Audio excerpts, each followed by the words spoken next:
When I was in seminary several years ago now, we often had great debates about things, and one of the debates that we had was whether it was a good idea to preach on Palm Sunday. There were the people who thought that that dramatic gospel story of Jesus' trial and execution speaks for itself, that it kind of stands on its own. What mere mortal could think to have anything to say about such a story as that? And there were others who said, well, you really don't want to miss any opportunity to preach to the people. So, in the interest of the Anglican compromise, I'm not going to give so much of a sermon today, but I'm going to give just little snippets, little reflections on the characters in the story that we just heard. Many, many characters in that story.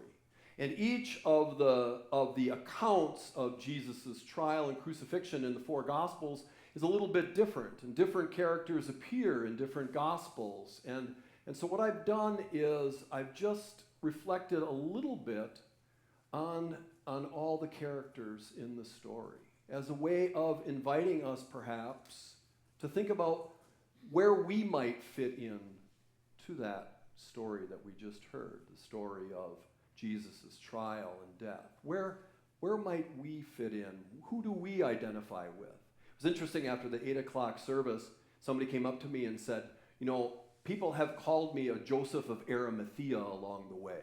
And I thought, oh, that's exactly what I'm hoping for. That as we think about and ponder these various characters in this dramatic story, that we might find a place in there, that we might find someone or some ones that we might identify with. And so, here we go. The story begins with the elders and the chief priests and the scribes who see Jesus as a threat. Jesus is stirring things up. He's challenging the accepted order of things. He's speaking truth to power. He's proclaiming a new way. He's proclaiming a new day.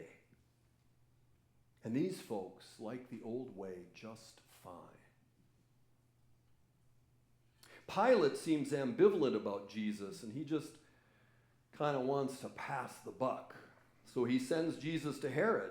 We're told Herod is glad to see Jesus. He'd always hoped to talk to him, to see him perform a sign. But Jesus isn't just a miracle worker. And so he's quiet with Herod. Quiet. Even with everything that's on the line. The soldiers mock and abuse Jesus all along the way. They'd probably argue they were just following orders. The crowds are fickle. We heard their hosannas, their blessed is the one who comes in the name of the Lord, peace on earth, and all of that in the first gospel. But those hosannas turn to crucify him almost overnight. They're a reminder. They're a reminder of just going along with things and the dangers of doing that. Just going along with the crowd. Barabbas is a convict, murderer. A guilty man is set free because of Jesus. Jesus' death sets the guilty free. Those faithful women. I love those faithful women in the gospel. They followed Jesus every step of the way. They were weeping for him along the way when they saw his suffering. And Jesus comforted them in that moment. He comforted them. Comforting them as he's making his way to the cross. The women stood at the foot of the cross when other disciples had fled, and they followed all the way to the tomb. Those faithful women stayed with him every step of the way. Two criminals were crucified with Jesus. One mocks him, "Save yourself, save us." But the other criminal knows himself, and he knows who Jesus is. And Jesus promises him paradise. The condemned given new life. There are lots of people standing along the way, lots of people at the cross, and then we have those soldiers. They start casting lots. It seems like it's just another day in the killing field. Don't they even see the suffering, the innocence, the injustice? They even have the gall to mock him. It's amazing how easy it can be to just get used to violence. Violent words, violent actions. Violence executed on our behalf. Amazing how easy it is to get used to it and almost be unaffected by it, or even entertained. Jesus is himself at every moment.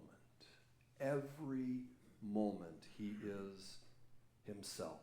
Even in the midst of his agony, he forgives his executioners. "Father, forgive them, for they know not what they do." Well, most of the people don't seem to get it. One man is paying attention to the whole thing. He's an unlikely kind of character. The centurion. A Gentile soldier is not afraid to proclaim the truth about Jesus. An unlikely character in a sea of people who claim to know who Jesus was. The centurion sees him and knows him and tells the world. And finally, Joseph of Arimathea, dear Joseph, a good and generous man. He took care of Jesus' body, offered him a grave. He's one of the quiet, unassuming people who do the right thing, not for recognition, but because it's the right thing to do. A powerful, dramatic story we just heard. It's filled with the best and the worst of humanity. There are the fearful and arrogant, conforming and violent. And there are the faithful, the generous, the forgiving, and the loving.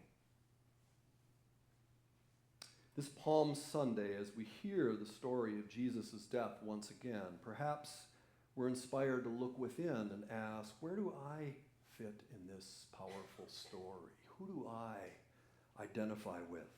Where do I stand? Would I walk away? Or would I stand up for what he lived and died for? Am I merely an admirer, a bystander? Or am I a follower, an imitator of the one who shows us the way